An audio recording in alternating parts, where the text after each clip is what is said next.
అనుగ్రహించిన మా యేసయ్య, నీ కుమారుడు మా ప్రభు అయిన యేసుక్రీస్తు వారి నామమున పేరిట ఈ సమయంలో, ఈ ప్రశస్తమైన సమయంలో తండ్రి, నీ బిడ్డలతో చేరి నీ వాక్యాన్ని ధ్యానించుకోవడానికి, ప్రార్థించుకోవడానికి మీరు ఇచ్చినటువంటి ఈ తరుణాన్ని బట్టి మీకు అనేక వందనాలు చెల్లించుకుంటున్నాను.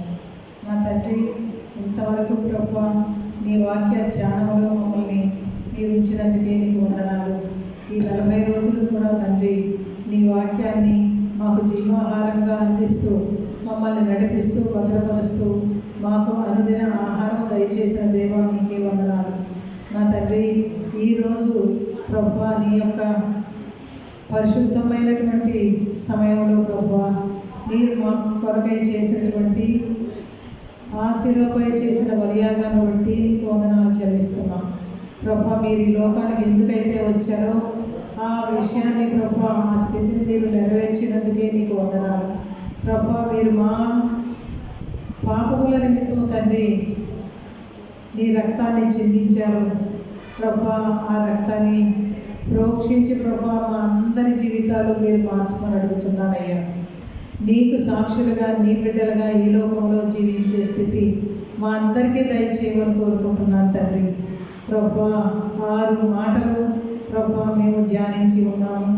7వ మాట కూడా ధ్యానించాలని ఆశిస్తూ ఉన్నాం. ప్రభా వాక్యము చెప్పే బిడ్డను నీ హస్తాలకు సమర్పిస్తున్నాను తండ్రి. ప్రభా మాకు సరైనటువంటి జ్ఞానం అనుగ్రహించి నీ వాక్యాన్ని ప్రభా మేము అర్థం చేసుకొని అన్వయించుకునేటువంటి స్థితి దయచేయము తండ్రి. ప్రభా నీ వాక్యము ప్రభా మా హృదయములలో వెత్తబడి నీకు నమ్మకమైన జీవితాన్ని మేము జీవించగలిగే స్థితి మాకు దయచేయము. ప్రభా నా ఆత్మను నీకు అప్పగిస్తున్నాను అని చెప్పి మీరు మీ 7వ మాటను పూర్తి చేశారు.